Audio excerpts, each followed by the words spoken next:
Hello guys and welcome back into a new brand video. In this tutorial, I'm going to show you how to automatically or auto-translate your WhatsApp messages in the WhatsApp app.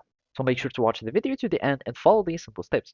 And if you find this video helpful, do not forget to subscribe and leave a like. So now let's proceed with our tutorial.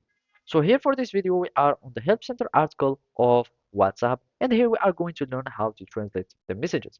First, note that you only have this feature that will be available on only the Android devices, and as you can see, even the Windows app or the web app or also the iOS app doesn't have this feature yet, and only Android devices are or have this feature that is included in the app.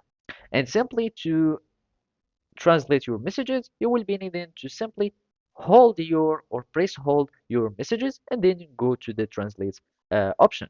So when you click on uh, your message or you hold tab, you will click on or tap on the translate feature or translate option on the pop-up menu, and then it will show like this. It will see or you will see these translate your messages.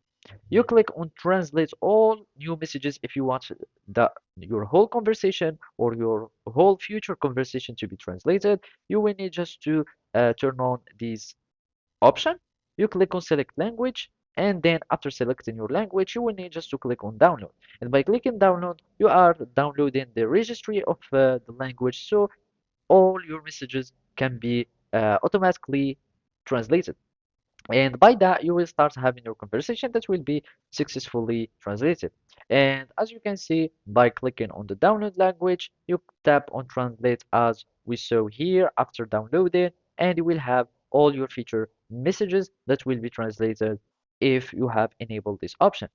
So those are the steps how you can auto translate your messages on the WhatsApp app. Thank you for watching and see you next time.